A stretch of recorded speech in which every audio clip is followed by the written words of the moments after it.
there. This is one of the francolin species we don't see all that often. They make a very nice loud noise when you do hear them. It's called a Swainson's francolin. The ones we see by far the most are the crested francolin, and we also see the Natal francolin often.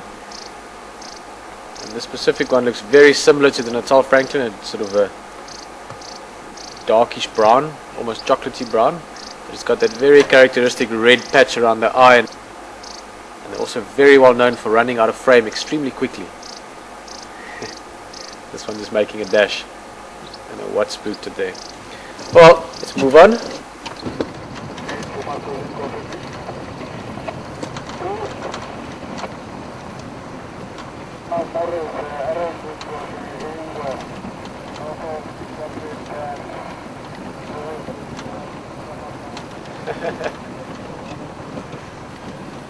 The big old heavies on their way to the dam. So a bit further down. Oh, and an elephant all the way down at the water.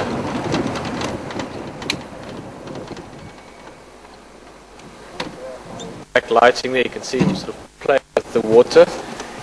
Fortunately, we can't go closer than this. We're right on one of the boundaries again. Another property to the north of us here. A stunning dam down there where the elephant's drinking at the moment. Called Sydney's Dam.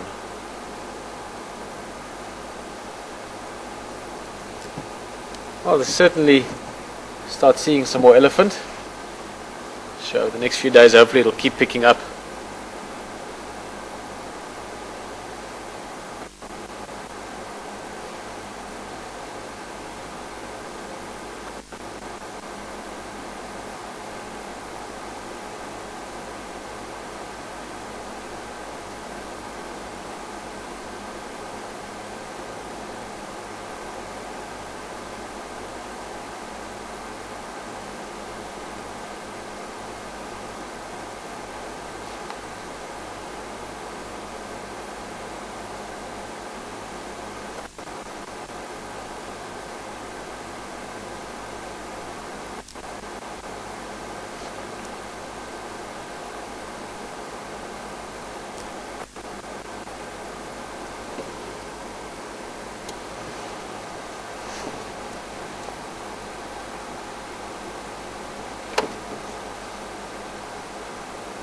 It's this beautiful reflection at the almost like sort of sparkly, makes you think of a box full of golden coins as that water falls into the dam itself. To an extent, the greatest treasure out here is water. Animals will walk a long distance to get a drink. It's also one of the reasons the game viewing in this area is so good in winter. There's quite a few dams and waterholes that keep water. Animals from the Kruger area and north of us, Manaleti, where there's less water available, will walk long distances to get drinks here, and we obviously sort of see them as they come down.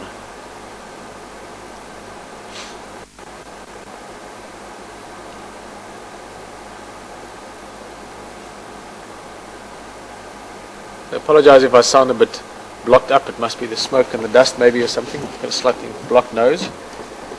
It's not that bad. Much worse if you're an elephant and you have a blocked nose.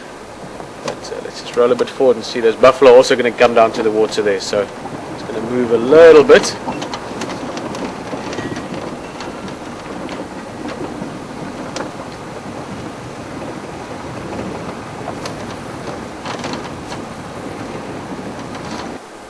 Continue on.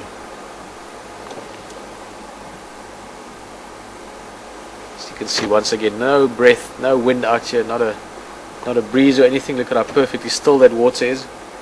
It's only when the elephant drinks that it actually ripples. You can see his reflection beautifully in the foreground on the water there.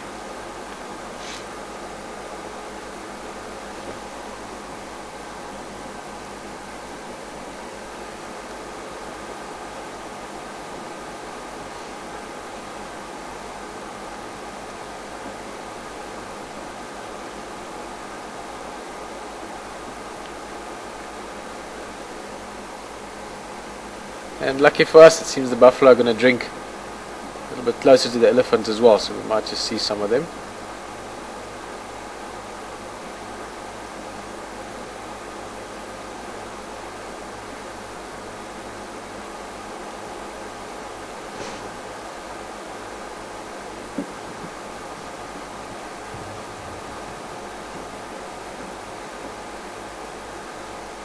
Amazing. This isn't a massive elephant. He's probably 20. Oh, look at that, spraying the water out. You can see he's had his fill now, so he's still drinking a bit, but he's also just enjoying the texture of the water, just playing with it. And we'll see just now, if we're lucky, he might even spray it around a bit with his trunk. Just like us, they also enjoy the texture of it, just the feel of it. Water is magic. It's something that brings life, literally.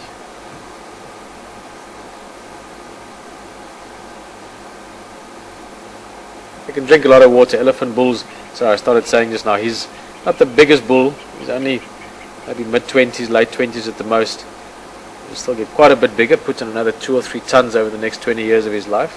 But even at this age and size, he'll be able to drink 80 liters or 100 liters of water a day. Look at that, beautiful.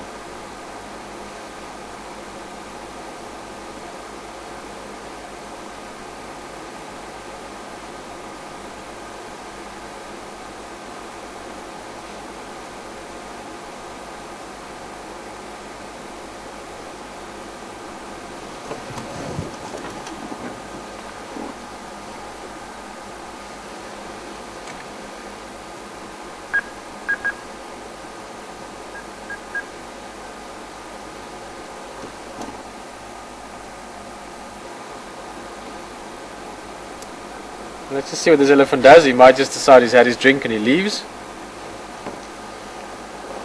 I was actually hoping he might decide to just give those buffalo a little bit of attitude. Sometimes elephants, just because they can, will sort of shake their heads at the buffalo a bit and just remind them who's the biggest out there. It seems this guy's just going to probably head off.